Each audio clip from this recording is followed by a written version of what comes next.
नमस्कार दोस्तों, मैं स्मित मिश्रा स्वागत करता हूं एक बार फिर से आप सभी का एमजेटी एजुकेशन में। दोस्तों, अप्रैल 2023 इसका दमदार एमसीक्यू लेकर के मैं आ चुका हूं आपके सामने। एक्सप्लेनेशन के साथ डिटेल का इंफॉर्मेशन होगा आपका हर एक क्वेश्चन से, और जहां जहां जरूरत होगा रिवीजन का उसको हम लोग रिवाइज भी करते चलेंगे। बहुत ही डिटेल कंटेंट होने वाला है। जैसा कि आप सब जानते हैं, मंथली करंट अफेयर आप सबका बहुत ही पसंदीदा सीरीज होता है और 2 पार्ट में इसको हम लोग रिलीज करते हैं। पार्ट 1 में 1 तारीख से लेकर के 15 तारीख तक का करंट अफेयर होता है। फिर पार्ट 2 आता है जिसमें हम लोग 16 तारीख से लेकर के 30 या 31 तारीख तक को कवर करते हैं। तो पार्ट 1 आपके सामने है। हम लोग शुरू करते हैं बिना किसी देरी के। लेकिन उससे पहले मैं आपको बताना चाहूंगा, एमजेटी ऐप आप गूगल प्ले स्टोर से इसे ढूंढ सकते हैं, प्राप्त कर सकते हैं। और इस ऐप की खास बात यह है कि इसी ऐप पर बिल्कुल फ्री में आपको सारे महीनों की क्विज वगैरह सब कुछ आपको यहाँ पर मिल जाएगी। फ्री क्विज सेक्शन में जाना है आपको, और हर एक क्विज को, हर एक महीने की, हर एक वीक की क्विज आप यहाँ से प्राप्त कर पाओगे। और फिर पीडीएफ सेक्शन में जाकर के पीडीएफ भी आप इसका डाउनलोड कर सकते हो। सेम चीज आप टेलीग्राम पर भी आप प्राप्त कर सकते हो। टेलीग्राम पर जाकर के एमजेटी एजुकेशन लिखकर आपको सर्च करना है। शुरू करते हैं वीडियो। पहला क्वेश्चन, इस महीने का सबसे बड़ा पहला क्वेश्चन आया दोस्तों। फिनलैंड फिनलैंड नाटो का सदस्य बन गया है। नाटो का सदस्य बनने वाला ये कौन सा देश बन गया है? 31वां देश। नाटो के 30 मेंबर थे, अभी तक 30 सदस्य देश थे इसके मेंबर। अब 31वां देश बन गया है फिनलैंड। फिनलैंड एक्चुअली में काफी समय से ये ज्वाइन होना चाहता था, लेकिन बार बार तुर्की जो है ये इसके खिलाफ वोट कर दिया करता था। नाटो का मेंबर बनने के लिए ना इसका एक रूल है कि इसमें जितने सदस्य हैं वर्तमान में सभी की सहमति होना जरूरी है किसी नए देश को ऐड करने के लिए। तो 30 के 30 में से 29 देश मान जा रहे थे, केवल एक तुर्की नहीं मान रहा था। लेकिन फिर तुर्की ने फाइनली अप्रूवल दे दिया है अब कई सालों के बाद, और अब फिनलैंड नाटो का मेंबर बन गया है। स्वीडन के लिए हालांकि अभी हामी नहीं भरा है तुर्की। स्वीडन भी शामिल होना चाहता है, लेकिन स्वीडन के लिए अभी तुर्की हामी नहीं भरा है। ठीक है, तुर्की भी क्योंकि मेंबर है नाटो का और इसकी भी सहमति जरूरी है। तो फिलहाल ये बन गया 31वां। नाटो के बारे में अगर बात करें तो ये सैन्य संगठन है। ठीक है, बहुत सारे संगठन आप सुनते हो, लेकिन सैन्य संगठन है ये। ठीक है, सैन्य संगठन, जैसे आप सुनते हो कि एससीओ जो है वो आर्थिक संगठन है। ठीक है, और ब्रिक्स जो है ये भी संगठन है। हर प्रकार के अलग अलग संगठन होते हैं, यहाँ पर ये सैन्य संगठन है, पूछा जा सकता है आपसे। तो नॉर्थ अटलांटिक ट्रीटी ऑर्गेनाइजेशन 1949 में 12 देशों ने मिलकर के इसे स्थापित किया था। आज 31 मेंबर हो गए हैं। मुख्यालय इसका ब्रुसेल्स बेल्जियम में है। अध्यक्ष है जेंस स्टोलनबर्ग। ओके, आगे देखते हैं। एनपीसीआई द्वारा विक्रेताओं पर यूपीआई पेमेंट पर कितने प्रतिशत का चार्ज लगाया गया? तो एनपीसीआई ने दोस्तों एक रिपोर्ट जारी करके बताया, national payment corporation of India ने, कि अब से विक्रेताओं पर यूपीआई पेमेंट पर 1.1% तक के चार्ज लगेंगे। लेकिन किस प्रकार के विक्रेताओं पर? ऐसे विक्रेता जो 2000 से ऊपर तक का ट्रांजेक्शन करते हैं, ठीक है, एबव रेट 2000, तो वो अगर डिजिटल वॉलेट का, किसी प्रकार के वॉलेट का यूज करते हैं तो उनको वॉलेट से ट्रांजेक्शन करने के लिए देना पड़ेगा चार्ज।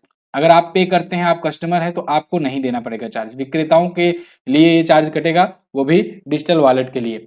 ठीक है, तो यहाँ पर आप देख पाओगे प्रीपेड यूपीआई भुगतान उपकरणों के लिए ये चार्ज लगेगा, कि मतलब जो हैंडलिंग डिवाइसेज होती हैं उनके लिए। तो 2000 से अधिक पेमेंट पर लगेगा। यूपीआई के थ्रू अगर पेमेंट किया जाता है तो कस्टमर को किसी भी प्रकार से एक्स्ट्रा मनी पे नहीं करना है। ठीक है, और कस्टमर का अगर मान लीजिए कोई रिटेलर भी है, बैंक टू बैंक ट्रांजेक्शन करता है, तब भी कोई दिक्कत नहीं है। UPI to UPI, bank to bank अगर करते हो तो कोई दिक्कत नहीं है। अगर वॉलेट टू बैंक करते हो तब फिर चार्ज लगेगा। एनपीसीआई बोले तो national payment corporation of India, UPI बोले तो यूनिफाइड पेमेंट इंटरफेस। आज अपना यूपीआई सिस्टम इतना मजबूत हो गया है, दुनिया का सबसे फास्टेस्ट ये मेथड है ट्रांजेक्शन का, इतना मजबूत हो गया है कि 11 से ज्यादा देश इसको अपने अपने देशों में भी लागू करने के लिए काम कर रहे हैं, और लागू कर भी दिया है कई देशों ने भारत का यूपीआई सिस्टम। ठीक है, चलिए, तो यहां पर आप देख पाओगे no charge on normal UPI transaction. अगला, हाल ही में यूएई के राष्ट्रपति ने किसे अपना उपराष्ट्रपति नियुक्त किया? तो यूएई के जो राष्ट्रपति हैं शेख मोहम्मद बिन जायद अल नहयान, इन्होंने अपने छोटे भाई शेख मंसूर बिन जायद अल नहयान को उपराष्ट्रपति नियुक्त किया है। Sheikh Mansour appointed as a UAE vice president, आप यहाँ पर देख पाओगे। यूएई के बारे में अगर बात करें, इसकी करेंसी होती है यूएई दिरहम, राजधानी होती है इसकी अबू धाबी। दुबई जो है, दुबई इसका बड़ा नगर है। तो शेख खलीफा बिन जायद अल नहयान जो इनके पिता थे, उनकी मृत्यु हुई, तो उसके बाद शेख मोहम्मद बिन जायद अल नहयान जो बड़ा बेटा था वो राष्ट्रपति बना। और इन्होंने अब अपने छोटे भाई को बना दिया है उपराष्ट्रपति। क्लियर? आगे देखते हैं। हाल ही में धावक लसिंदा डेमस को एक दशक के बाद ओलंपिक मेडल से सम्मानित किया गया। कौन सा ओलंपिक मेडल था? Gold medal. एक दशक के बाद, एक्चुअली में 2012 का लंदन ओलंपिक हुआ था और लंदन ओलंपिक में लसिंदा डेमस जो हैं, जो कि यूएसए की हैं, इन्होंने जीता था सिल्वर मेडल। ये दूसरे स्थान पर रही थी, लेकिन जो फर्स्ट पोजीशन पर रही थी, जिसने गोल्ड जीता था, उस पर डोपिंग के मामले सामने आए थे, डोपिंग के चार्जेस लगे थे। डोपिंग मतलब कि कोई ऐसा मटेरियल, कोई ऐसा केमिकल यूज करना जो आपकी परफॉर्मेंस को वहां पर बूस्ट कर देता है, जिस वजह से आप मेडल के दावेदार बन जाते हैं। तो ऐसे खिलाड़ियों को वाडा के द्वारा बैन किया जाता है, वर्ल्ड एंटी डोपिंग एजेंसी के द्वारा पकड़ा जाता है। तो तब से जांच चल रही थी और 10 साल के बाद ये रिजल्ट आया है और 0.07 सेकंड से जो कि पीछे रह गई थी अंतयुग से, वो अब गोल्ड मेडल विजेता बन गई हैं। ठीक है, अंतयुग ये थी, इन्हीं पर बैन लगाया गया और नाताल्या अंत्युक ये रसिया से हैं, तो इनका मेडल अब छीन लिया गया है, वापस ले लिया गया है और लसिंदा डेमस को गोल्ड मेडल विजेता डिक्लेयर कर दिया गया है। तो इस प्रकार से 10 साल बाद ये चैंपियन बन गई हैं। जुजाना हेजनोवा की बात करें तो ये थर्ड पर थी, तब इनका ब्रॉन्ज मेडल था, लेकिन अब इनका प्रमोट होकर के सिल्वर मेडल पहुंच गया है। और जो चौथे स्थान पर थी उनको मेडल विजेता घोषित कर दिया गया, यानी उनको ब्रॉन्ज मेडल मिल गया है। अगला, बीसीसीआई ने टाटा आईपीएल 2023 के लिए किसे अपना आधिकारिक पार्टनर चुना? तो टाटा आईपीएल चल रहा है, 16वां सीजन है इसका। ठीक है, बीसीसीआई ने अपना ऑफिशियल पार्टनर टाटा आईपीएल के लिए चुना है हर्बालाइफ को। हर्बालाइफ ये क्या है? ऑफिशियल पार्टनर है। ठीक है, लेकिन अगर पूछा जाए कि टाइटल स्पॉन्सर कौन है, तो आप बताएंगे टाटा। टाटा है टाइटल स्पॉन्सर आईपीएल का। ठीक है, तो देखो यहाँ पर आर्टिकल है आपके सामने। टाटा आईपीएल 31 मार्च से 28 मार्च तक चलेगा। पहला मैच इसका खेला गया नरेंद्र मोदी स्टेडियम में, जो कि भारत का ही नहीं विश्व का सबसे बड़ा क्रिकेट स्टेडियम है, अहमदाबाद में स्थित है। पहले उसका नाम मोटेरा स्टेडियम था, बाद में नाम बदल करके कर दिया गया नरेंद्र मोदी स्टेडियम। क्लियर? और इस बार के अगर सबसे महंगे खिलाड़ी की बात करें तो वह है सैम करन। सैम करन ये है सबसे महंगे खिलाड़ी। और महिला आईपीएल भी हुआ, डब्ल्यूपीएल भी ध्यान रखना।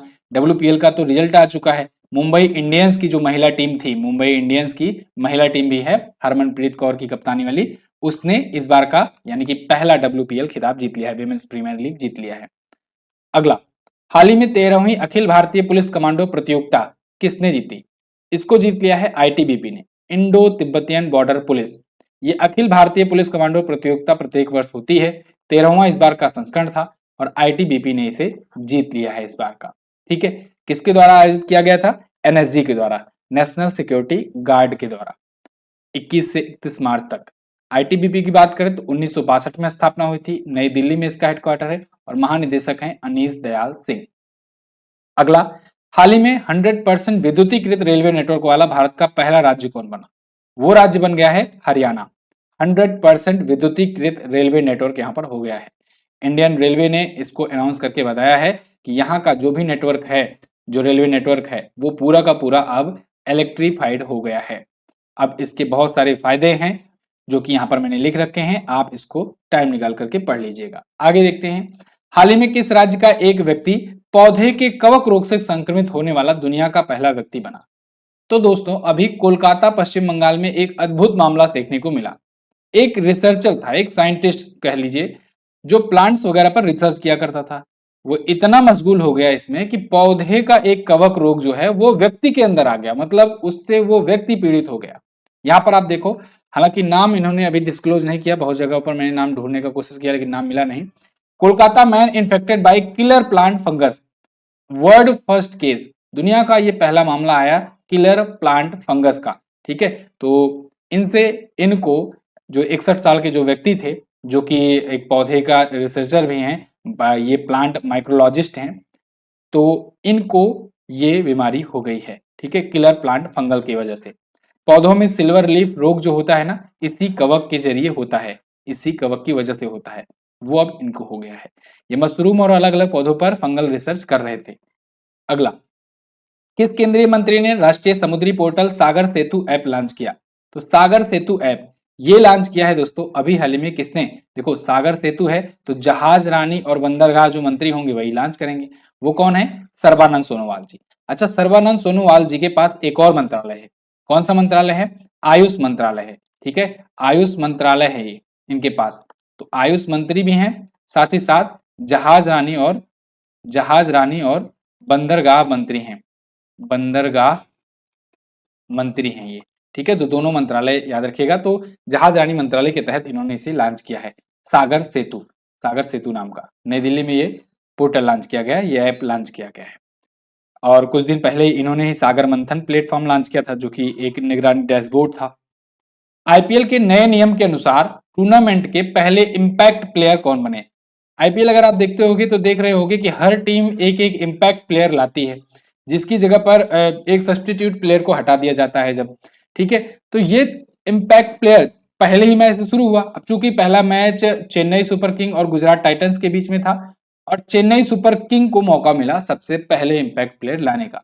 चेन्नई सुपर किंग धोनी की कप्तानी वाली टीम, इसने तुषार देशपांडे को सबसे पहला इंपैक्ट प्लेयर बनाया। तो तुषार देशपांडे आईपीएल के इतिहास में इंपैक्ट प्लेयर बनने वाले पहले खिलाड़ी बन गए हैं। सब्स्टिट्यूट किसे किया गया, तो सब्स्टिट्यूट किया गया अंबाती रायडू को। देखो, जिसकी जगह पर लाया जाता है उसे कहते हैं सब्स्टिट्यूट प्लेयर, और जो नया लाया गया जो इंपैक्ट क्रिएट करेगा आकर के उसे कहेंगे इंपैक्ट प्लेयर। ठीक, चलिए, तो यहां पर आप सारी चीजें देख पाएंगे। और ये नया नियम है इंपैक्ट प्लेयर का, और इसके तहत क्या होगा कि पारी के 14वें ओवर से पहले ही प्लेइंग 11 में से कोई एक प्लेयर को बाहर करके जो 15 टीमों का नाम बताया गया रहता, 15 खिलाड़ियों का नाम बताया गया रहता टीम में, उनमें से एक खिलाड़ी को इंपैक्ट प्लेयर के रूप में ऐड किया जा सकता है। ठीक है, अगला, हाल ही में भारत और किस देश के बीच भारतीय रुपए में व्यापार की घोषणा हुई। तो भारत और मलेशिया के बीच में भारतीय रुपए में व्यापार की घोषणा हुई है, यानी डॉलर में अब ट्रेड नहीं होगा। इन दोनों के बीच में, भारत और मलेशिया के बीच में इंडियन करेंसी के रूप में, रुपए के रूप में होगा ट्रांजैक्शन, या कहें कि ट्रेड। इससे क्या फायदा, इससे फायदा ये कि भारत की जो मुद्रा है ना उसकी विश्वसनीयता बढ़ेगी, ग्लोबल मार्केट में एक्सेप्टेंस बढ़ेगी, और भी देश प्रोत्साहित होंगे वो रुपए में ट्रांजैक्शन करना चाहेंगे। क्योंकि अगर मान लो उनको ऐसा फीचर मिलेगा कि अगर रुपए में आप अगर करते हो ट्रांजैक्शन तो हम कम चार्जेस लगाएंगे in compare to dollar, US dollar के। ठीक है, और बहुत सारे ऐसे देश जिन पर स्विफ्ट सैंक्शन लगा हुआ है, जो डॉलर में नहीं ट्रेड कर पाते हैं, वो भी रुपए का यूज कर पाएंगे। जैसा कि अभी इसी वीडियो में मैं आपको बताऊंगा कि चाइना जो है, चाइना और रसिया के बीच में, जब रसिया जो है रसिया पर स्विफ्ट सैंक्शन लगा तो रसिया में युआन की एक्सेप्टेंस बढ़ने तेजी से शुरू हो गई, और इस वजह से आज के टाइम पर वहां पर युआन ने डॉलर को रिप्लेस कर दिया है पूरी तरीके से। ठीक है, ये भी एक रिपोर्ट सामने आई है। तो स्विफ्ट सैंक्शन एक प्रकार से समझ लो, एक स्विफ्ट एक ऐसा माध्यम है जिसकी वजह से इंटरनेशनल ट्रांजेक्शन्स होते हैं, और वो भी डॉलर में या फिर यूरो में। लेकिन स्विफ्ट सैंक्शन जिसे लगा दिया जाता है, यानी कि स्विफ्ट पर प्रतिबंध लग गया, तो मतलब वो डॉलर में नहीं कर पाएगा ट्रेड। ठीक है, जैसे रसिया पर लगा है। तो बहुत ही खतरनाक ये होता है। फिलहाल यहाँ पर India international bank of Malaysia ने यूनियन बैंक ऑफ इंडिया के साथ मिलकर के वोस्त्रो अकाउंट खोलने का तंत्र संचालन कर दिया है। ये नोस्त्रो अकाउंट और वोस्त्रो अकाउंट क्या होता है, इसके बारे में अगर आपको डिटेल में जानना है तो मैंने स्विफ्ट सैंक्शन पर जो वीडियो बनाई थी उसको आप देख सकते हैं, आपको अच्छे से समझ में आ जाएगा ये सब क्या होता है। अगला, हाल ही में किसने त्रिपुरा के आधुनिक वास्तुकार कहे जाने वाले महाराजा वीर विक्रम सिंह जी की प्रतिमा का अनावरण किया। इसका अनावरण किया है दोस्तों मणिक साहा ने। मणिक साहा ये त्रिपुरा के करंट टाइम पर दोस्तों वहां के सीएम हैं, चीफ मिनिस्टर हैं। तो इन्होंने त्रिपुरा के जो आधुनिक वास्तुकार कहे जाते हैं, जो कि हैं महाराजा वीर विक्रम किशोर माणिक बहादुर जो कि थे, तो त्रिपुरा के अगरतला को इन्होंने ही बसाया था, इनको ऐसा क्रेडिट दिया जाता है। तो इनकी प्रतिमा का अनावरण अभी हाल ही में वहां के सीएम के द्वारा किया गया है। ठीक है, त्रिपुरा के आधुनिक वास्तुकार की। अगला, त्रिपुरा आप देख पाओगे यहाँ पर है, 3 तरफ से घिरा हुआ त्रिपुरा। बाकी डिटेल्स ये सब चीजें आपको डेली करंट अफेयर में बताई ही जाती हैं। यहाँ पर हम लोग आगे बढ़ते हैं। हाल ही में किसे रीयूजेबल वाहन मिशन RLV-LEX को सफलतापूर्वक लॉन्च किया। तो अभी हाल ही में इसरो ने इसे लॉन्च किया है। RLV यानी कि रीयूजेबल लॉन्च व्हीकल, LEX इसका नाम है। तो इसरो ने अभी पहली बार ऐसा परीक्षण किया है और ये एक इतिहास बन गया है। समझो, इसरो के पास भी अब रीयूजेबल लॉन्च व्हीकल होगा आने वाले टाइम पर, जो कि स्पेस एक्स के पास, जो कि इकलौती ऐसी स्पेस एजेंसी थी जो पूरा डोमिनेट कर रही थी इस इंडस्ट्री को। इसके पास रीयूजेबल रॉकेट था, यानी कि फाल्कन 9 जो रॉकेट है ये क्या करता था, सैटेलाइट को लेता था, आसमान में जा करके ऑर्बिट में छोड़ता था, फिर वापस आ जाता था, फिर यूज के लिए काम में आता था। ठीक है, तो ये रीयूजेबल इसके पास था रॉकेट। लेकिन अब इसरो के पास भी एक LEX नाम से एक रीयूजेबल वाहन होगा, लॉन्च मिशन। इसके लिए इसरो प्रॉपर तरीके से अभी परीक्षण कर रहा है। अभी छोटा एक इसका प्रोटोटाइप जो है, इसका परीक्षण किया है इसरो ने और ये सक्सेसफुल रहा है। आने वाले टाइम पर, अभी तो नहीं कहेंगे, आने वाले टाइम पर इसका अच्छे तरीके से इसरो बड़े रूप में लॉन्च जल्दी ही करेगा। चित्रदुर्गा कर्नाटक में एरोनॉटिकल टेस्ट रेंज में इसका परीक्षण किया गया। इसरो के बारे में बात करें तो इसरो की स्थापना दोस्तों हुई थी 1969 में, 15 अगस्त के दिन 1969 में स्थापना हुई थी। बेंगलुरु में हेडक्वार्टर है और इसके करंट टाइम पर अध्यक्ष हैं एस सोमनाथ। कौन है? एस सोमनाथ। ठीक, अगला, किस देश ने अंग्रेजी पर प्रतिबंध लगाने की घोषणा की?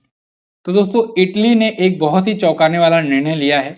इसने अभी हाल ही में अपने संसद में एक बिल लाया हुआ है जिसके तहत ये अंग्रेजी और दूसरी जो भाषाएं हैं, विदेशी भाषाएं, उन पर बैन लगाने की घोषणा की है।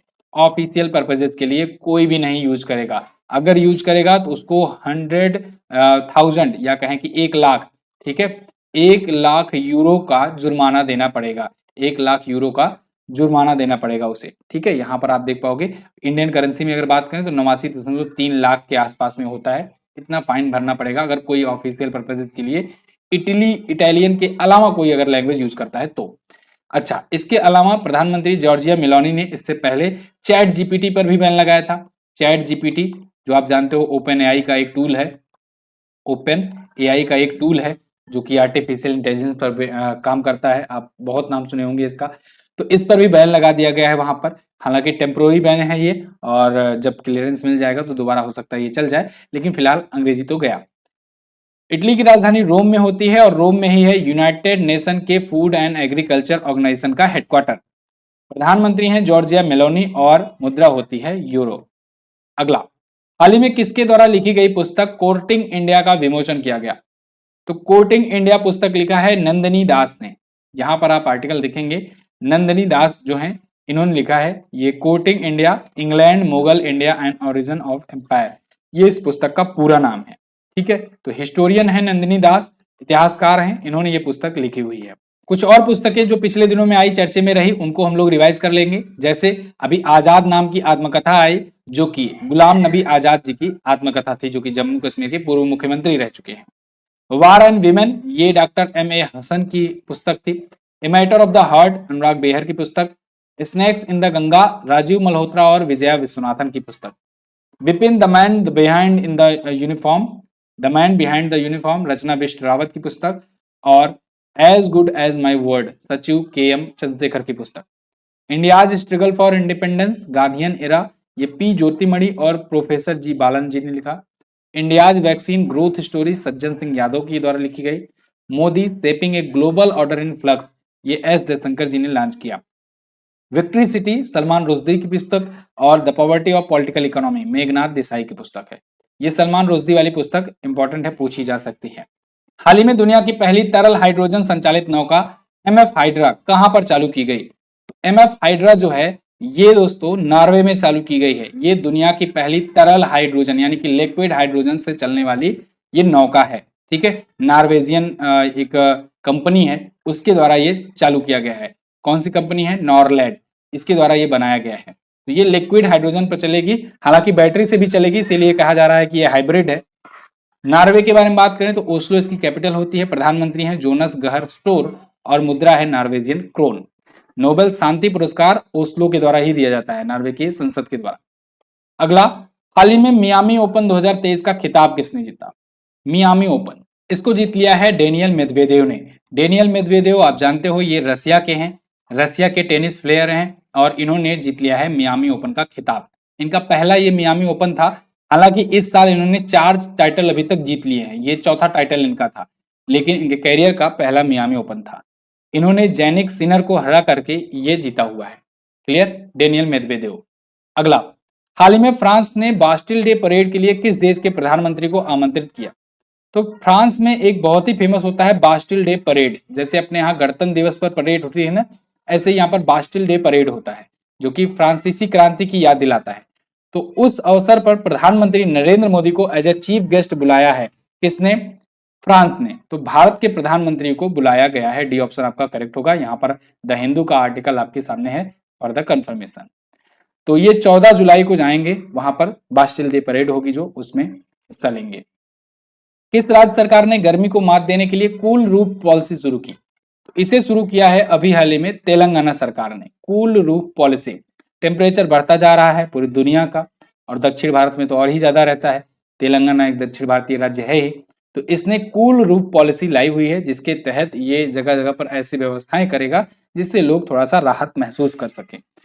5 स्क्वायर किलोमीटर का हैदराबाद में, और ओवरऑल देखा जाए तो 7.5 स्क्वायर किलोमीटर के क्षेत्र को कूल रूफ देने का लक्ष्य तेलंगाना सरकार ने रखा है।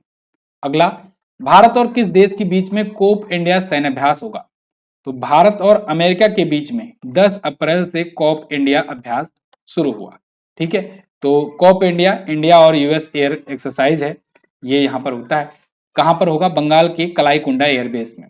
एक्सरसाइज जो कोप इंडिया है 2004 में ये शुरू हुआ था, पहला संस्करण इसका ग्वालियर में हुआ था, फिर से ये हो रहा था। पिछला संस्करण इसका 2019 में हुआ था।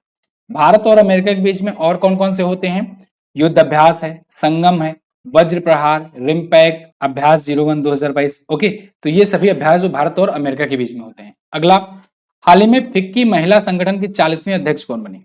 तो फिक्की महिला संगठन की 40वीं अध्यक्ष दोस्तों बने हैं सुधा शिव कुमार। फिक्की महिला संगठन, जिसे हम लोग कहते हैं फिक्की लेडीज ऑर्गेनाइजेशन, यानी FLO, तो शॉर्ट फॉर्म में FLO भी लिखा रहे तो आप कंफ्यूज मत होना, फिक्की लेडीज ऑर्गेनाइजेशन है। तो इसकी ये प्रेसिडेंट है सुधा शिव कुमार। ठीक है, 40वीं नंबर की ये अध्यक्ष हैं।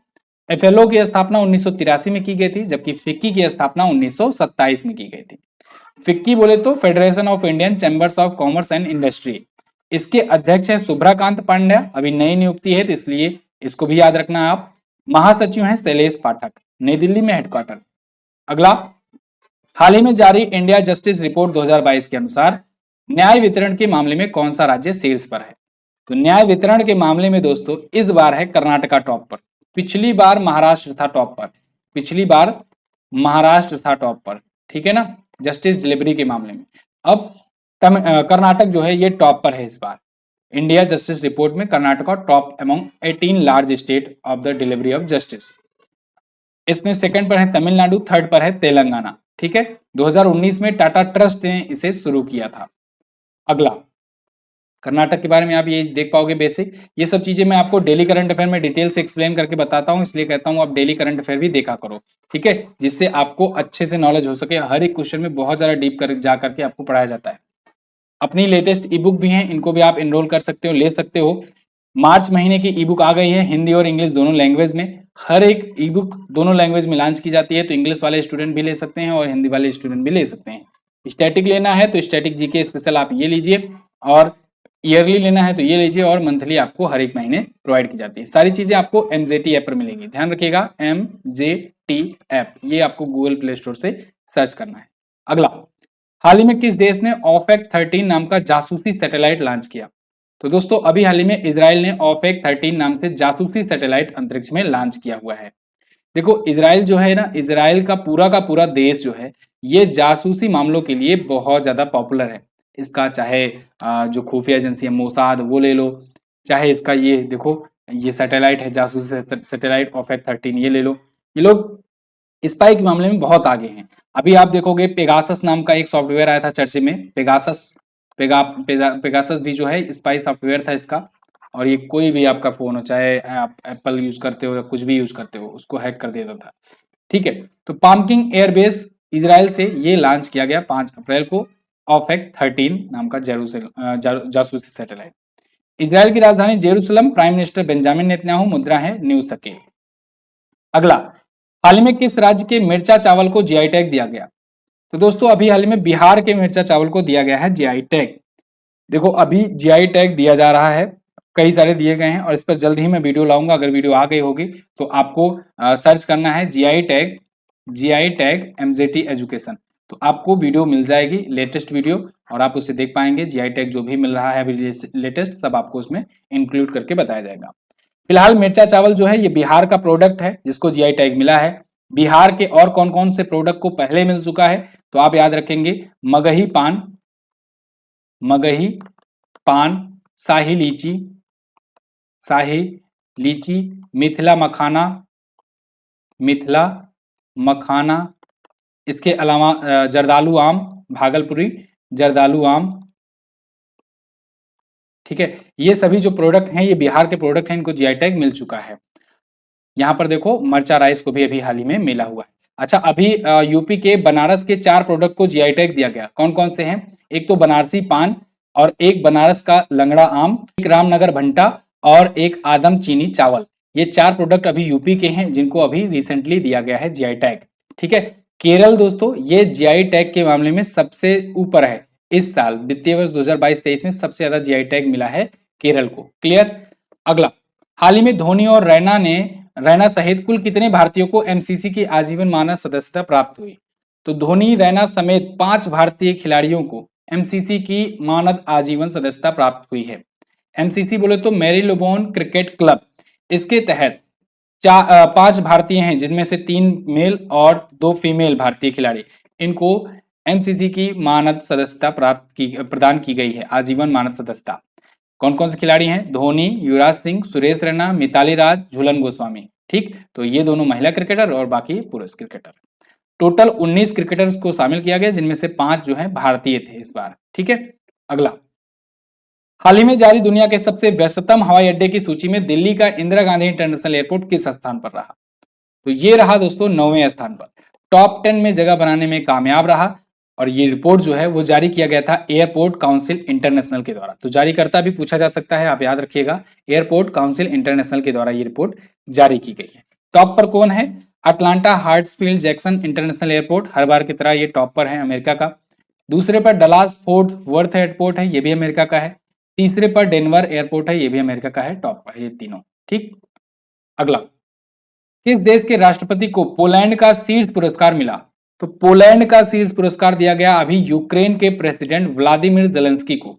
ध्यान रखना, व्लादिमीर जेलेंस्की, ये जितने भी बड़े बड़े अवार्ड है ना यही ले जा रहे हैं इस बार, व्लादिमीर जेलेंस्की। अभी टाइम मैगजीन के द्वारा व्लादिमीर जेलेंस्की और द स्पिरिट ऑफ यूक्रेन, इस दोनों को टाइम मैगजीन का पर्सन ऑफ द ईयर चुना गया।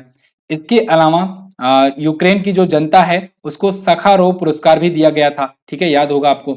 यूक्रेन को इस बार अभी यहाँ पर यूक्रेन के प्रेसिडेंट को एक और पुरस्कार दिया गया, व्हाइट ईगल ऑर्डर, जो कि पोलैंड का शीर्ष पुरस्कार होता है, तो इससे भी ये नवाजे गए, ठीक। नेक्स्ट क्वेश्चन है, हाल ही में विश्व स्वास्थ्य दिवस कब मनाया गया? तो दोस्तों विश्व स्वास्थ्य दिवस प्रत्येक वर्ष 7 अप्रैल को मनाया जाता है, वर्ल्ड हेल्थ डे। ये WHO के स्थापना दिवस के अवसर पर मनाया जाता है, क्योंकि जैसा कि आपको पता है 7 अप्रैल 1948 को ही WHO की स्थापना हुई थी। WHO बोले तो विश्व स्वास्थ्य संगठन यानी वर्ल्ड हेल्थ ऑर्गेनाइजेशन। और इस बार का खास भी है, क्यों? क्योंकि 1948 से अगर आप जोड़ोगे तो 2023 जो होता है ये 75 वर्ष कंप्लीट हो रहे हैं, तो इसकी 75वीं वर्षगांठ इस बार मनाई गई। इस बार की थीम रखी गई है हेल्थ फॉर ऑल, ठीक है ना। ये वर्ल्ड हेल्थ ऑर्गेनाइजेशन इसका है, नीचे वाले का हेल्थ फॉर ऑल जो है ये इसकी थीम है। केवल इतना ही थीम आपको याद रखना है, थीम छोटी है इसलिए इंपॉर्टेंट हो जाती है, थीम याद रखिएगा आप। हेडक्वार्टर इसका जेनेवा में है WHO का, और इसके महानिदेशक हैं टेड्रोस एधनोम। आगे, किस राज्य के नागरी दुबराज चावल को जीआई टैग दिया गया? तो दोस्तों नागरी दुबराज चावल को जीआई टैग मिला है, ये है छत्तीसगढ़ का प्रोडक्ट। अभी इसी महीने बहुत सारे प्रोडक्ट को जीआई टैग दिया गया, और जीआई टैग को लेकर के मैं आपको अलग से वीडियो दूंगा। आप ये जब वीडियो देख रहे हो, ये हो सकता है वीडियो आ भी गई हो। अगर वीडियो आ गई होगी तो आपको सिंपली यूट्यूब पर सर्च करना है जीआई टैग एमजेटी एजुकेशन। क्या सर्च करना है? GI tag MJT education. आपको वो वीडियो मिल जाएगी लेटेस्ट वाली, उसको आप देख लीजिएगा। फिलहाल यहाँ पर नागरी दुबराज चावल की बात करेंगे। ये बहुत ही फेमस यहाँ का प्रोडक्ट है छत्तीसगढ़ का, और इसको और ज्यादा प्रमोट करने के लिए और ज्यादा ब्रांडिंग करने के लिए इसे दिया गया जीआई टैग। इसे छत्तीसगढ़ का बासमती भी कहते हैं। पिछले कुछ दिनों में कौन कौन से प्रोडक्ट हैं जिन्हें जीआई टैग मिल चुका है? बिहार का मिर्चा चावल, उत्तर प्रदेश का लंगड़ा आम, रामनगर भंटा, बनारसी पान और आदम चीनी चावल। ये 4 प्रोडक्ट हैं जिनको अभी रिसेंटली दिया गया उत्तर प्रदेश में जीआई टैग। हिमाचल प्रदेश की कांगड़ा चाय, असम का असमिया गमछा, तेलंगाना का तंदूर रेड ग्राम, नागालैंड का नागा मिर्च और नागा कुकुम्बर या नागा खीरा। क्लियर? ये सभी जीआई टैग। जीआई टैग जब भी बात आए तुरंत 2 पॉइंट आप रिवाइज कीजिएगा कि इसके लिए सबसे पहले बिल लाया गया था 1999 में। ये बिल 2003 में जाकर के बना एक्ट, और फिर पहला प्रोडक्ट जो बना वो बना दार्जिलिंग की चाय, जिसे 2004 में मिला जीआई टैग, दार्जिलिंग की चाय, ठीक है ना, दार्जिलिंग की चाय ये पहला प्रोडक्ट था जिसे जीआई टैग मिला है। जीआई मतलब जियोग्राफिकल इंडिकेशन, भौगोलिक उत्पाद टैग। अगला, भौगोलिक संकेतक चिन्ह भी इसे कहते हैं। अगला, फीफा रैंकिंग 2023 में भारत की रैंक क्या है? तो फीफा के द्वारा दोस्तों रैंकिंग नई जारी की गई है और इसमें भारत को 101वें स्थान पर रखा गया है। इस बार भारत की रैंकिंग में सुधार देखने को मिला है। यहाँ पर आप इसके रिगार्डिंग देख पाओगे आर्टिकल भी, इंडिया जंप 5 प्लेसेस। एक्चुअली में इंडिया था 106 स्थान पर और अब 5 कदम कूद करके 101वें स्थान पर आ गया है फीफा रैंकिंग में। इस बार की फीफा रैंकिंग में टॉप पर है अर्जेंटीना। अर्जेंटीना ही ये विजेता भी है, विश्व विजेता यहाँ पर लिख देते हैं, विश्व विजेता फीफा वर्ल्ड कप इसने जीता है 2022 का, ठीक है। सेकंड पर फ्रांस है जो कि रनर अप रहा था। थर्ड पर ब्राजील है। भारत है 101वें स्थान पर। फीफा की अगर बात करें तो federation international D football association, इसका फुटबॉल फुल फॉर्म होता है। 1904 में पेरिस में इसकी स्थापना की गई थी, लेकिन इसका हेडक्वार्टर है ज्यूरिख स्विट्जरलैंड और अध्यक्ष हैं इसके गियानी इन्फेंटिनो। आगे, हाल ही में कहां पर संयुक्त सैन्य अभ्यास कवच का आयोजन किया गया? तो दोस्तों कवच नामक संयुक्त सैन्य अभ्यास ये अंडमान और निकोबार में आयोजित किया गया है। यहाँ पर आप आर्टिकल देखेंगे इससे रिलेटेड, रिपब्लिक भारत का, Andaman and Nicobar command conduct large scale joint military exercise कवच। देखो अंडमान और निकोबार ये एक ऐसी जगह है जहां पर एक कमांड है अंडमान और निकोबार कमांड के नाम से, और ये भारत की एकमात्र ट्राई सर्विस यूनिट है, यानी त्रिसेवा इकाई है। त्रिसेवा इकाई कौन सी होती है? ऐसी यूनिट मिलिट्री की, ऐसी यूनिट अपने आर्मी की जहां पर मिलिट्री, नेवी और एयरफोर्स तीनों का हो एक साथ, ठीक है। तो ये अंडमान और निकोबार कमांड के अंतर्गत आता है जहां पर तीनों सेनाएं हैं, ठीक है, और ये बहुत जरूरी भी है। ऐसे और कमांड बनाए जाएंगे आगे आने वाले भविष्य में। तो एक्स कवच ये भारतीय सेना के द्वारा किया गया, ठीक है। आगे, हाल ही में मिली जानकारी के अनुसार टाइम 100 रीडर पोल में टॉपर कौन है? तो इसमें टॉपर बताए गए हैं शाहरुख खान। अभी शाहरुख खान को एक और लिस्ट में मोस्ट पॉपुलर कैटेगरी में रखा गया है, मोस्ट इन्फ्लुएंसर्स की लिस्ट में शामिल किया गया है। उसके बारे में भी अभी हम लोग जानेंगे इसी वीडियो में। यहाँ पर टाइम 100 रीडर पोल में भी इनको टॉप पर रखा गया है। आप देख पाओगे 2023 का टाइम 100 रीडर पोल, टाइम मतलब टाइम मैगजीन जो है उसके द्वारा जारी किया जाता है, ठीक है। तो इसमें शाहरुख खान को शीर्ष पर रखा गया है। इसमें दुनिया भर के लोगों ने वोट किया और सबसे ज्यादा 4% रेटिंग वोटिंग अकेले शाहरुख खान को मिली। फिर सेकंड पर ईरानी महिलाएं हैं, कोविड हेल्थ वर्कर तीसरे पर हैं, प्रिंस हैरी और मैगन मार्केल ये 1.9% वोट के साथ चौथे पर हैं, पांचवें पर लियोनेल मेसी, ठीक है। ये देखिए ध्यान रखिएगा टाइम 100 रीडर पोल है। अभी जो आगे आएगा वो टाइम मैगजीन की 100 मोस्ट इन्फ्लुएंसर्स की लिस्ट आएगी, प्रभावशाली लोगों की लिस्ट, ठीक है। उसमें भी शाहरुख खान को शामिल किया गया, साथ ही साथ एस एस राजामौली को शामिल किया गया। चलिए अगला, नाडा ने 2 बार के राष्ट्रमंडल खेलों की विजेता संजीता चानू पर कितने साल का प्रतिबंध लगाया? तो नाडा यानी कि नेशनल एंटी डोपिंग एजेंसी, इसने इनको डोपिंग मामलों में संलिप्त पाया है संजीता चानू को, और इन पर लगा दिया है बैन। कितने सालों का? 4 सालों का बैन लगाया है।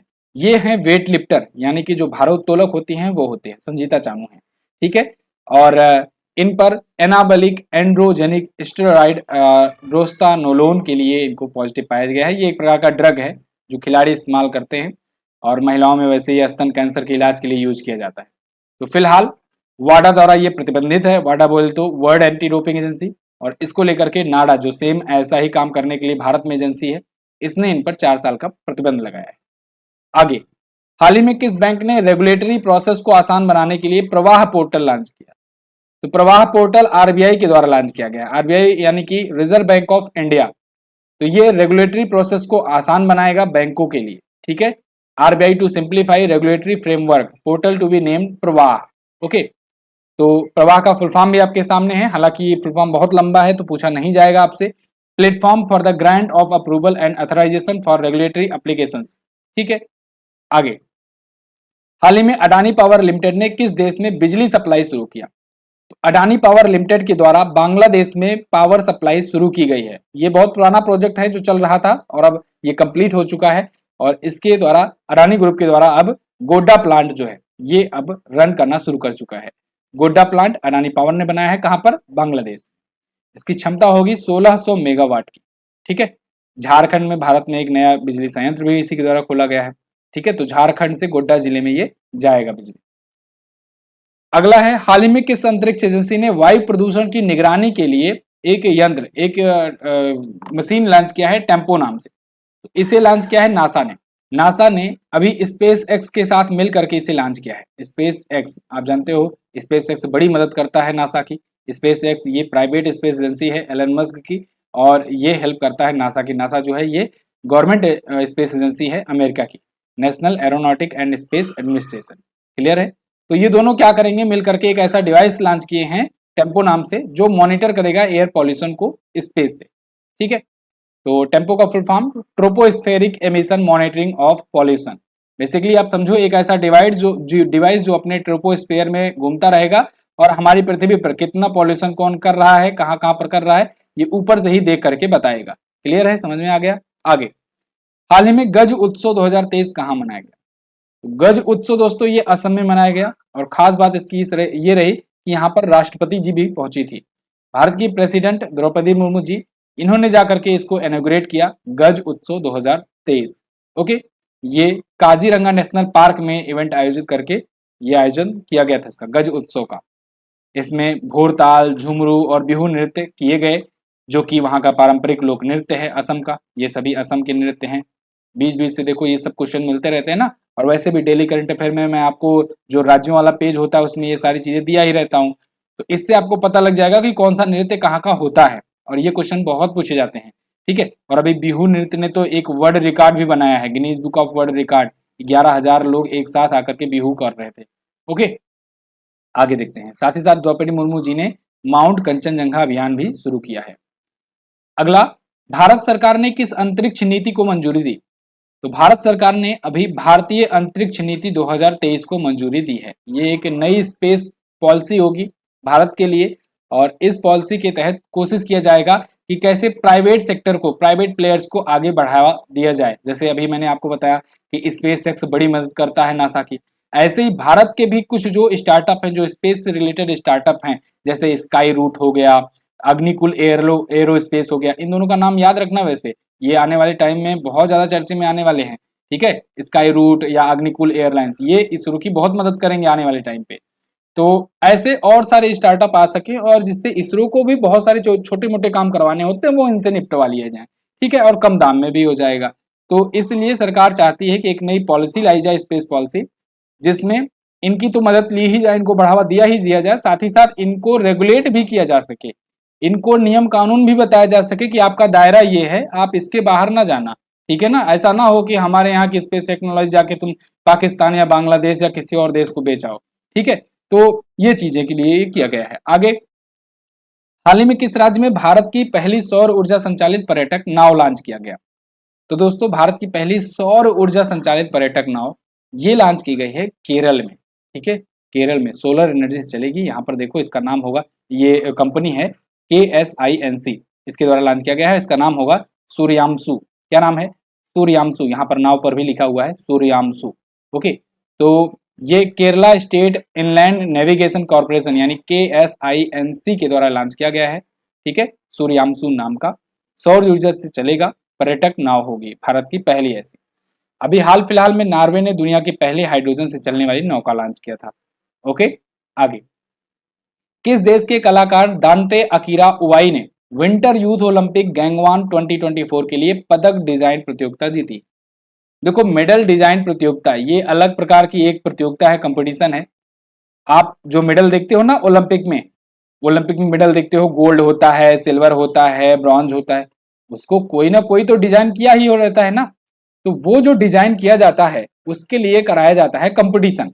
जो कंपटीशन जीतता है, मतलब जिसकी डिजाइन सबसे ज्यादा पसंद की जाती है, उसको मिलता है पुरस्कार। तो 2024 वाला जो होने वाला है ओलंपिक, उसके लिए जो मेडल्स होंगे उनको डिजाइन किया है ब्राजील के दांते अकीरा उवाई ने। मतलब इनका वाला जीत गया ये प्रतियोगिता मेडल डिजाइन का, और इन्हीं वाला जो डिजाइन है बनाया गया इन्हीं के द्वारा, यही अब मेडल दिया जाएगा। समझ में आया? यहाँ पर अब देखो, आप Brazilian artist wins winter youth Olympic game Gangwon 2024। ठीक है, तो ये ध्यान रखिएगा, विंटर यूथ ओलंपिक जो होने वाला है उसके लिए है। तो स्लोगन इसका रखा गया है grow together sign for ever. Asia में पहली बार ये आयोजित होगा, ठीक है। विंटर यूथ ओलंपिक गंगवान में होगा, चौथा संस्करण इसका होगा। विंटर ओलंपिक इससे पहले वाला बीजिंग में चाइना में आयोजित किया गया था 2022 वाला। अगला, बहुराष्ट्रीय सैन्याभ्यास ओरियन 2023 कहां पर आयोजित किया गया? ओरियन एक्सरसाइज दोस्तों ये नाटो के द्वारा एक्सरसाइज होता है, लेकिन इसमें अक्सर फ्रांस इसको आयोजित कराता है, मतलब कि फ्रांस में ही आयोजित होता है, तो फ्रांस का बड़ा योगदान रहता है। इस बार ये इतना ज्यादा चर्चे में क्यों है? क्योंकि इस बार भारतीय सेना को भी इसमें शामिल किया गया है, भारतीय वायुसेना को भी इसमें इनवाइट किया गया था। यहाँ पर देखो आप, आर्टिकल है, नाटो की ही वेबसाइट से आर्टिकल लिया गया है। France conduct its largest military exercise, France ने अपना लार्जेस्ट जो मिलिट्री एक्सरसाइज है वो कंडक्ट किया, जो कि पिछले डिकेड का सबसे बड़ा था, Orion 2023 with NATO forces, NATO forces के साथ इन्होंने ये किया है। और इसमें भारतीय जो राफेल लड़ाकू विमान है ये भी हिस्सा लेने गए हैं ओरियन 2023 में। क्लियर है? चलिए, 7000 से ज्यादा नाटो के सैनिक इसमें हिस्सा ले रहे हैं। अगला, हाल में किस राज्य या केंद्र शासित प्रदेश के बसोहाली पेंटिंग को जीआई टैग दिया गया? तो बसोहाली पेंटिंग जो होता है ये जम्मू कश्मीर का है प्रोडक्ट, और इसको भी मिल गया है जीआई टैग। आर्टिकल आपके सामने है बिजनेस स्टैंडर्ड का, famous Basohli painting from Jammu and Kashmir gets GI tag. Jammu Kashmir के कठुआ जिले में बहुत ज्यादा प्रसिद्ध है, विश्व प्रसिद्ध है ही, इसको और ज्यादा ब्रांडिंग किया जाएगा। जीआई टैग के बारे में मैं आपको बता ही चुका हूं। जीआई टैग दोस्तों, अगर जम्मू कश्मीर क्षेत्र से बात करें तो एक और प्रोडक्ट है केसर, केसर को, जम्मू कश्मीर के केसर को भी जीआई टैग मिला हुआ है, ये भी ध्यान रखिएगा। अगला, किस अंतरिक्ष एजेंसी ने बृहस्पति ग्रह के उपग्रहों का पता लगाने के लिए जूस मिशन लॉन्च किया? तो देखो, जूस मिशन ये यूरोपियन स्पेस एजेंसी के द्वारा लॉन्च किया गया है, जिससे बृहस्पति ग्रह के उपग्रहों के बारे में डिटेल स्टडी किया जा सके। वैसे आपको इसके बारे में बताऊं इससे पहले एक पॉइंट मुझे याद आ जा रहा है, उसको रिवाइज करा देता हूं आपको। अभी हाल फिलहाल में एक रिपोर्ट आई थी कि बृहस्पति ग्रह के 12 और नए उपग्रह खोजे गए हैं। जब 12 नए उपग्रह खोजे गए तो उसके बाद इसके उपग्रहों की टोटल संख्या जो हो गई वो हो गई 92, ठीक है, टोटल संख्या 92 हो गई, और इसके बाद ये हो गया लार्जेस्ट, ठीक है, सबसे ज्यादा उपग्रहों वाला ये ग्रह हो गया बृहस्पति। शनि को इसने पीछे छोड़ दिया। चलो अब यहां पर आ जाते हैं। यूरोपियन स्पेस एजेंसी जो है इसने जूस मिशन लॉन्च किया है, जो एक्सप्लोर करेगा जुपिटर के मून का, खास करके कौन से, कैलिस्टो, गनीमेड, ठीक है, कैलिस्टो, यूरोपा और गनीमेड, ये 3 उपग्रह को स्टडी करेगा। जूस का फुल फॉर्म होता है Jupiter IC moon explorer mission. French Guiana के कोरू से इसे लॉन्च किया जाएगा। 13 अप्रैल को लॉन्च किया गया है, बेसिकली लॉन्च किया जा चुका है। 8 साल तक ये यात्रा करेगा। ओके, अगला, हाल ही में किसने अंतरराष्ट्रीय बिग कैट्स अलायंस यानी आईबीसीए का शुभारंभ किया? अभी हाल ही में प्रधानमंत्री नरेंद्र मोदी जी ने इंटरनेशनल बिग कैट्स अलायंस का शुभारंभ किया है। ये एक ऐसा अलायंस होगा जो ये इंश्योर करेगा कि जो बिग कैट्स होते हैं ना, बिग कैट्स बोले तो एक तो कैट आप जानते हो, बिल्ली, बिल्ली की जो बिग कैट कहलाती हैं वो बड़ी वाली प्रजातियां, जैसे कि शेर, चीता, ठीक है, टाइगर हो गया, ठीक है, और उसके बाद फिर तेंदुआ होता है, जैगुआर होता है, बहुत सारे होते हैं, ठीक है। तो इन सबका लगभग 7 से 8 होते हैं, ये सभी नाम लिखे गए हैं, बाघ, शेर, तेंदुआ, चीता, जैगुआर, हिम तेंदुआ, क्लाउडेड लेपर्ड, ये सभी जो हैं 7 प्रकार के बिग कैट्स, इनका संरक्षण किया जा सके। तो कर्नाटक में अभी प्रधानमंत्री नरेंद्र मोदी जी ने इसको उद्घाटन इसका किया है। वैसे आपको बता दें कि कुनो नेशनल पार्क मध्य प्रदेश का एक ऐसा नेशनल पार्क है जो कि भारत में एक ऐसी जगह है जहां पर चीते पाए जाते हैं, क्योंकि चीते लाए गए हैं नमीबिया से और साउथ अफ्रीका से। नमीबिया से 8 चीते लाए गए थे और साउथ अफ्रीका से 12 चीते लाए गए हैं। तो बेसिकली 20 होने थे, लेकिन एक की मृत्यु हो गई है, 19 चीते अभी बचे हैं, और 19 चीते भारत में 70 सालों के बाद लाए गए हैं, ठीक है, अभी के टाइम पर कुनो नेशनल पार्क में। अगला, किस राज्य में विश्व का पहला एशियाई किंग गिद्ध संरक्षण केंद्र स्थापित किया गया? तो ये उत्तर प्रदेश में स्थापित किया गया है। विश्व का पहला है ये एशियाई किंग गिद्ध संरक्षण केंद्र। जो एशियाई किंग गिद्ध होता है ना, वो उसका संरक्षण किया जा सके, वो विलुप्त भी हालांकि घोषित किया जा चुका है। तो यूपी के महाराजगंज जिले में यह स्थापित किया जाएगा। दुनिया का पहला ये होगा जटायु एशिया किंग गिद्ध संरक्षण केंद्र एवं प्रजनन केंद्र। ये वन्यजीव संरक्षण अधिनियम 1972 के तहत यूपी के चीफ मिनिस्टर योगी आदित्यनाथ के द्वारा इसका उद्घाटन किया गया। 2004 में IUCN ने इस प्रजाति को लगभग विलुप्त की श्रेणी में रखा था और 2007 में इसे गंभीर खतरे की श्रेणी में रखा गया। अच्छा, एक चीज मैं आपको और बताना चाहूंगा दोस्तों एसएससी सीजीएल का जो सफलता बैच है टायर 1 टायर 2 के लिए, इसको आप ज्वाइन कर सकते हैं, इसमें एडमिशन ले सकते हैं। इसमें आपको static GK, subject wise GK, computer classes, topic wise current affair, ये सारी चीजें आपको प्रोवाइड की जाएंगी। तो टायर 1 टायर 2 एग्जाम दोनों के लिए ये इंपॉर्टेंट है। आप इसको अगर ज्वाइन करना चाहते हैं तो बैच ज्वाइन कर सकते हैं। और वहीं रेलवे लोको पायलट की अगर आप तैयारी कर रहे हैं तो कंप्लीट वीडियो कोर्स इसका भी आ चुका है, जिसमें आपको मैथ रीजनिंग को लेकर के भी पढ़ाया जाएगा, मैथ रीजनिंग साइंस, ठीक है। इसके अलावा आपको जीके जीएस तो पूरा मिलेगा ही, करंट अफेयर, ठीक है, सब्जेक्ट वाइज और स्टैटिक वगैरह सब कुछ आपको दिया जाएगा, यानी ये कंप्लीट बैच है। और ये जीएस स्पेशल बैच है। दोनों बैच अगर आप ज्वाइन करना चाहते हैं तो आप एमजेटी ऐप का रुख करें, एमजेटी ऐप की तरफ जाएं, गूगल प्ले स्टोर पर आपको ये ऐप मिलेगा, वहीं पर वीडियो कोर्स सेक्शन में जाकर के मिल जाएगा। एक बार आप मौका जरूर दें, एक बार आप ट्राई जरूर करें, यकीन मानिए आप निराश नहीं होंगे। अगर आपको कोई डाउट आता है, इसके बारे में और जानकारी चाहिए तो 7235939467 इस नंबर पर आप व्हाट्सएप कीजिए। ध्यान रखिएगा कॉल मत करना, उठाऊंगा नहीं, व्हाट्सएप करना, ठीक है, तो रिप्लाई जाएगा जरूर। तो इस पर आप व्हाट्सएप करके और जानकारियां ले सकते हैं। आगे, हाल ही में सांख्यिकी 2023 में अंतरराष्ट्रीय पुरस्कार किसने जीता? तो ये पुरस्कार जीत लिया है CR राव ने। सी ऑप्शन आपका करेक्ट हो जाएगा। इंडियन अमेरिकन मैथमेटिशियन है CR राव, और इन्हें सांख्यिकी में नोबेल पुरस्कार का जो समकक्ष माना जाता है वो पुरस्कार दिया गया है, ठीक है, सांख्यिकी में अंतरराष्ट्रीय पुरस्कार, जिसके तहत $80,000 का प्राइज मनी ये पाए हुए हैं। 2016 में ये पुरस्कार स्थापित किया गया था, हर दूसरे वर्ष दिया जाता है। अगला, हाल ही में गृह मंत्री अमित शाह ने वाइब्रेंट विलेजेस कार्यक्रम का शुभारंभ किया, कहां से? इन्होंने अभी हाल ही में दोस्तों अरुणाचल प्रदेश से वाइब्रेंट विलेजेस कार्यक्रम को शुरू किया है। 10 अप्रैल को अरुणाचल प्रदेश में एक प्रोग्राम में हिस्सा बने और वहां पर इन्होंने इसका उद्घाटन किया है। ये वाइब्रेंट विलेजेस प्रोग्राम क्या है इसको समझिएगा। दोस्तों भारतीय सरकार ने अभी 2022-23 के बजट में ये घोषणा किया था कि 2022-23 से लेकर 2025-26 के दौरान वाइब्रेंट विलेजेस प्रोग्राम चलाया जाएगा, जिसके तहत 4800 करोड़ रुपए खर्च किए जाएंगे।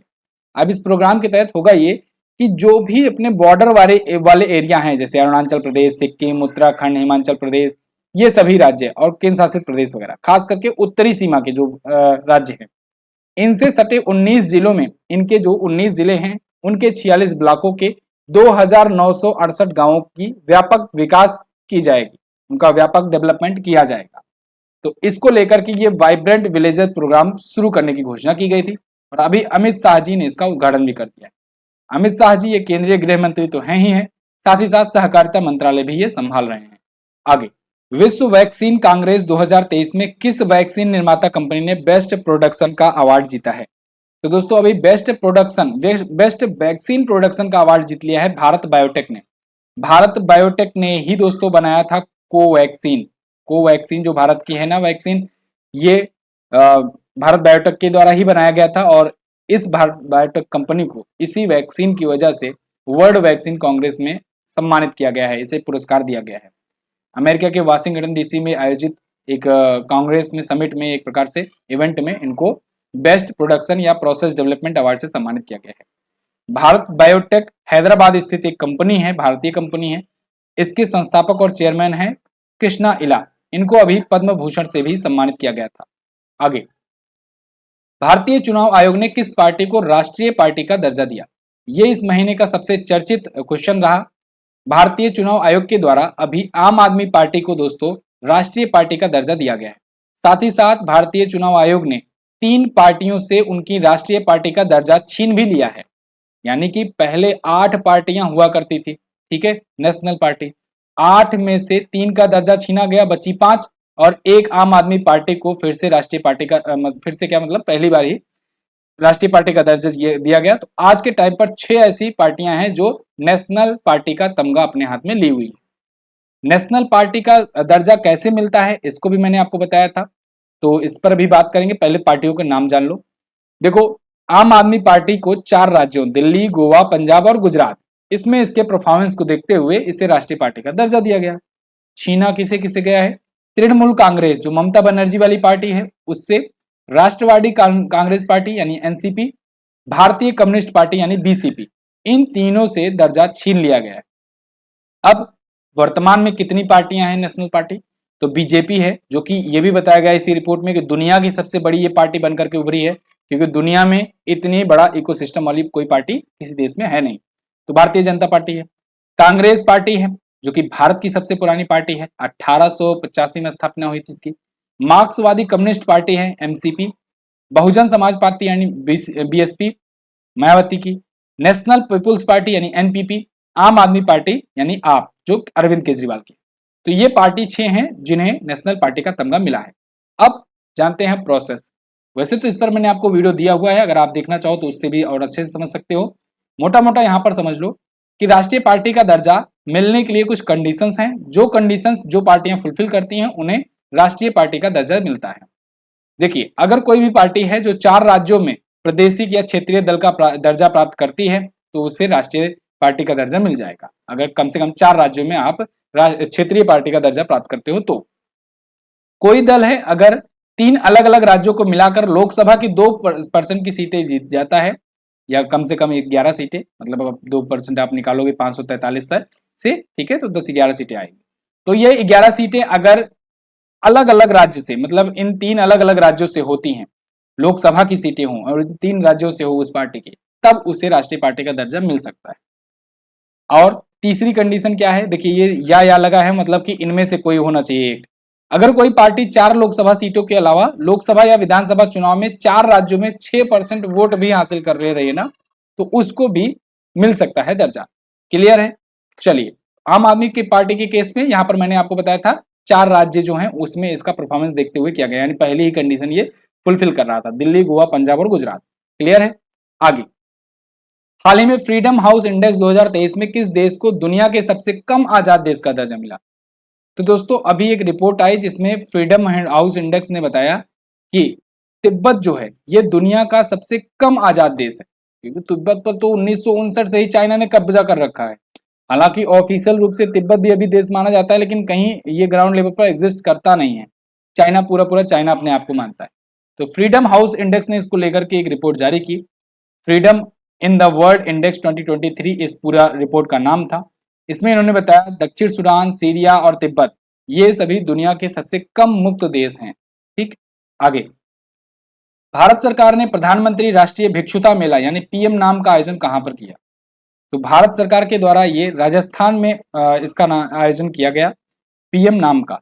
ठीक है, यहां पर आप देखो आर्टिकल है आपके सामने, उधमपुर राजस्थान में किया गया, केंद्र सरकार के द्वारा आयोजित 10 अप्रैल को कौशल विकास और उद्यमिता मंत्रालय के द्वारा।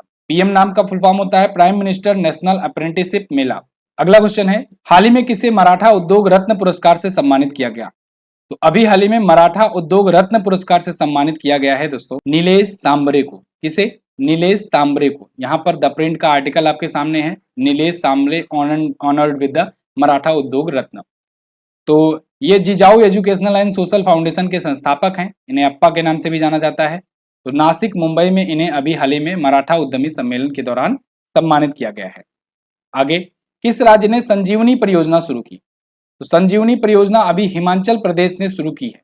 हिमाचल प्रदेश की ये योजना है, मोबाइल वेटरनरी सर्विस होगा संजीवनी नाम का, हिमाचल प्रदेश ने इसे शुरू किया हुआ है, जिससे छोटे डेयरी किसान और पशुपालकों की आजीविका का उत्थान किया जा सके। अब इसका उद्देश्य ये होगा कि टेलीमेडिसिन और प्रौद्योगिकी का उपयोग करते हुए, टेक्नोलॉजी का उपयोग करते हुए किसानों को उनके घर तक सुविधाजनक रूप से और हाई क्वालिटी वाली पशुधन देखभाल सेवाएं प्रोवाइड किया जा सके, पहुंचाया जा सके। हाल ही में भारत और किस देश के बीच इनिओचस अभ्यास आयोजित हुआ? तो भारत और ग्रीस ने ये किया है अभ्यास इनिओचस। याद रखिएगा, थोड़ा सा अटपटा नाम आपको दिख रहा होगा, लेकिन याद करने में भी आसानी हो जाएगी, क्योंकि ग्रीस जो है अमूमन भारत इससे एक्सरसाइजेस करता नहीं है। इनिओचस ये अभी एक्सरसाइज हुई है भारत और ग्रीस के बीच में। ग्रीक सिटी टाइम्स में ये लिखा हुआ है, देखिए, ग्रीस इनिओचस एक्सरसाइज। तो इसमें भारतीय वायुसेना गई है, ये भूमध्य सागर में आयोजित होगा। ठीक है, इनिओचस। ग्रीस की राजधानी एथेंस होती है, एथेंस आपको नाम याद आ रहा होगा, पहला ओलंपिक यहीं पर खेला गया था। ठीक है, एथेंस में ही। एल&टी कंपनी द्वारा भारत के पहले 3D डाकघर भवन का निर्माण कहां पर किया जा रहा है? एल&टी कंपनी बहुत ही फेमस कंपनी है, इसके द्वारा बेंगलुरु कर्नाटक में 3D प्रिंटिंग वाला डाकघर भवन बनाया जा रहा है, 3D प्रिंटिंग टेक्नोलॉजी की मदद से। यहाँ पर देखिए 3D कंक्रीट प्रिंटिंग टेक्नोलॉजी का यूज किया जा रहा है। इंडिया का पहला ये पोस्ट ऑफिस होगा, बेंगलुरु में इसका कंस्ट्रक्शन किया जा रहा है।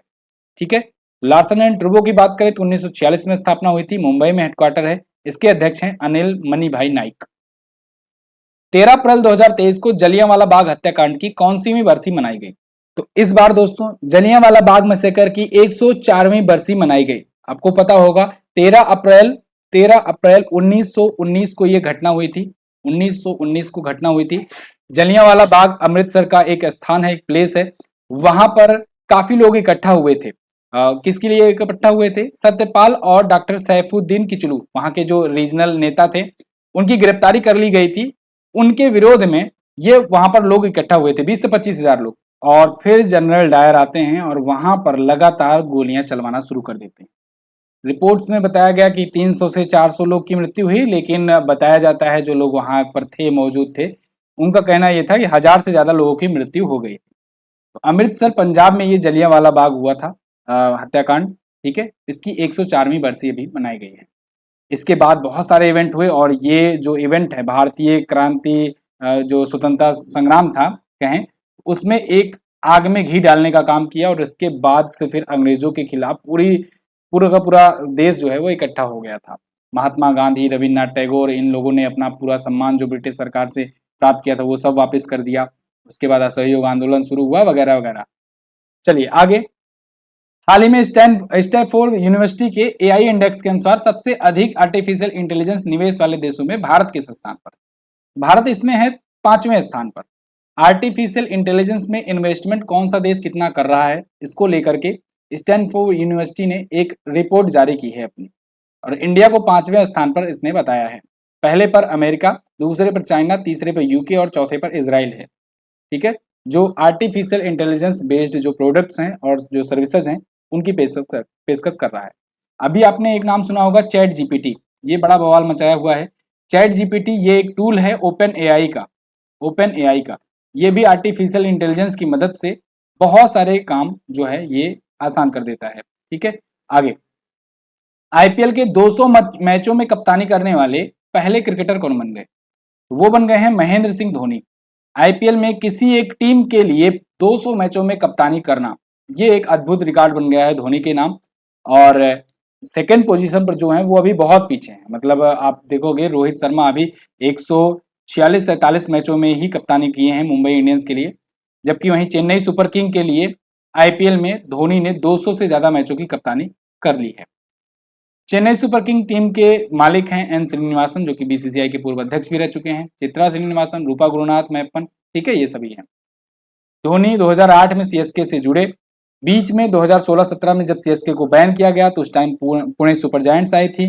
पुणे सुपर जायंट्स में भी 1 साल ये कप्तानी किए थे। 1 साल स्टीवन स्मिथ को बनाया गया था कप्तान। फिलहाल चेन्नई सुपर किंग, आपको पता होगा कुछ दिन पहले एक रिपोर्ट आई थी कि ये भारत की पहली यूनिकॉर्न स्पोर्ट फ्रेंचाइजी भी बनी है। मतलब कि ऐसी स्पोर्ट फ्रेंचाइजी जो यूनिकॉर्न है, ठीक है, यानी जिसकी वैल्यूएशन $1 बिलियन से ज्यादा है। अगला, भारत की पहली सेमी हाई स्पीड क्षेत्रीय रेल सेवा का नाम क्या रखा गया? तो दोस्तों अभी हाल ही में रैपिडेक्स का उद्घाटन किया गया। रैपिडेक्स जो कि भारत की पहली सेमी हाई स्पीड क्षेत्रीय रेल सेवा है। ठीक है, क्षेत्रीय रेल सेवा मतलब एक तो वंदे भारत एक्सप्रेस है, आपने सुना होगा वंदे भारत एक्सप्रेस। ये क्या है? ये रीजनल नहीं है, ये लंबी दूरी तय करती है। ठीक है, ये भी सेमी हाई स्पीड ट्रेन है लेकिन लंबी दूरी तय करती है। और जबकि इंडिया की पहली सेमी हाई स्पीड ट्रेन जो रीजनल कवर करती है उसका नाम है रैपिडेक्स। ठीक है, तो ये अभी हाल ही में लॉन्च किया गया है एनसीआरटीसी के द्वारा, the national capital region transport corporation के द्वारा। ठीक है, गाजियाबाद मेरठ के बीच में ये चलेगी। आगे, किस देश के तट से श्रेणी 4 के उष्ण कटिबंधीय चक्रवाती तूफान इल्सा टकराया? तो ये टकराया है ऑस्ट्रेलिया में। अभी हाल फिलहाल में इल्सा नाम रखा गया है इस चक्रवाती तूफान का। ये कैटेगरी 4 का है उष्ण कटिबंधीय तूफान। ठीक है, तो कैटेगराइज किया गया रहता है कैटेगरी 4, कैटेगरी 1, कैटेगरी 3, कैटेगरी 5 वगैरह करके। तो जो कैटेगरी 4 का है इसके तहत हवाओं की गति 160 किलोमीटर पर आवर से 200 के आसपास में रहती है। ठीक है, कैटेगरी 5 जो होता है ये 200 से ज्यादा होती है। अगला, हाल ही में पशु संरक्षण के लिए किस राज्य ने ए हेल्प कार्यक्रम शुरू किया? इसको शुरू किया है उत्तराखंड ने। यहां पर आप आर्टिकल देख पाएंगे, उत्तराखंड गवर्नमेंट ने इसे लॉन्च किया है, a help programme, state of Uttarakhand के द्वारा। देखो जैसे यूपी में या अन्य राज्यों में आशा काम करती है ना, आशा कार्यकर्ता जो काम करती हैं, मतलब ये हेल्थ से जुड़ी होती हैं, हेल्थ से रिलेटेड जो गाँव में बिल्कुल बेसिक जो नींव है, मतलब कि जो शुरुआत है वो आशा हेल्थ वर्कर के द्वारा ही सारी रिपोर्ट जाती है। ऐसे ही पशुओं के संरक्षण के लिए उत्तराखंड में ए हेल्प कार्यक्रम शुरू किया गया।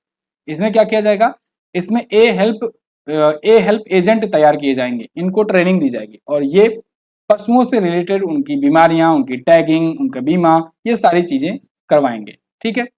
अगला, business leader of the decade award से किसे सम्मानित किया गया? तो कुमार मंगलम बिरला जी को business leader of the decade award से सम्मानित किया गया है। आर्टिकल आपके सामने है, gets business leader of the decade award Kumar Mangalam Birla. इनको ऑल इंडिया मैनेजमेंट एसोसिएशन के द्वारा दिया गया है, सम्मानित किया गया है 13वें मैनेजिंग इंडिया अवार्ड समारोह में। इसके अलावा कुछ और भी पुरस्कार मिले हैं, जैसे all India management association JRD Tata corporate leadership award, ये मिला है टाटा स्टील के चेयरमैन टीवी नरेंद्रन को। और एबीबी इंडिया जो कंपनी है, इसे एमएनसी ऑफ द ईयर का अवार्ड मिला है।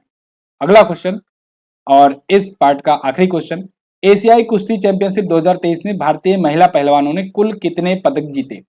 देखो, एशियाई कुश्ती चैंपियनशिप अभी आयोजित हुई, तो उसमें भारत के आए 14 मेडल, जिनमें 7 तो भारतीय महिलाओं ने जीते, 7 भारतीय पुरुषों ने जीते। तो 7 मेडल यहाँ पर, क्योंकि महिलाओं के बारे में पूछा गया है, तो 7 महिलाओं ने जीते हैं, 7 पुरुषों ने, टोटल 14 मेडल भारत को मिले हैं। यहाँ पर देखिए, अस्ताना कजाकिस्तान में ये आयोजित हुआ था, 9 से 14 अप्रैल को आयोजित हुआ था, 36वां संस्करण था। इंडिया ने 1 गोल्ड, 3 सिल्वर और 10 ब्रॉन्ज जीते हुए हैं। कजाकिस्तान मेडल टेबल में टॉप पर रहा क्योंकि इसने 7 गोल्ड जीते हैं। ठीक है, और भारत 7वें स्थान पर रहा था। अमन सहरावत, इनका नाम आप याद रखना क्योंकि इन्होंने ही गोल्ड मेडल जीता था भारत के लिए। बाकी जो सिल्वर मेडलिस्ट थे उनमें रुपिन, अंतिम पंघाल और निशा दहिया थी, क्योंकि 3 ही सिल्वर आए थे। क्लियर? तो ये तो थे दोस्तों इस पार्ट में, इस मंथ के महत्वपूर्ण क्वेश्चंस। आई होप आपको वीडियो आई होगी पसंद। अगर वीडियो पसंद आई है तो इसको लाइक कीजिएगा, शेयर कीजिएगा। इसकी क्विज और पीडीएफ आपको प्रोवाइड की जाएगी हर महीने की तरह। आप हर एक महीने की पीडीएफ, फ्री क्विज, सब कुछ आप प्राप्त कर सकते हो हमारे एप्लीकेशन एमजेटी ऐप से। बहुत ही खूबसूरत एप्लीकेशन है, एक बार आप इसको जरूर डाउनलोड करिए और इसमें जाकर के आप वीडियो कोर्स सेक्शन में भी जाइएगा, आपको बहुत ही नॉमिनल कॉस्ट पर हमारे पेड बैचेस भी मिल जाएंगे, हमारी पेड ई बुक्स भी आपको यहाँ पर मिलेंगी। आप जाकर के एक बार हर एक सेक्शन में जरूर चेक कीजिएगा, यकीन मानिए आपको बहुत सारी चीजें मिलेंगी, स्टडी मटेरियल बहुत सारे मिल जाएंगे। ओके, तो फिलहाल यहीं पर वीडियो को करते हैं एंड, मिलेंगे अगली वीडियो में। टेलीग्राम ग्रुप भी अपना ज्वाइन कर लीजिए और तब तक के लिए बस नमस्कार, जय हिंद, वंदे मातरम। Thank you so much.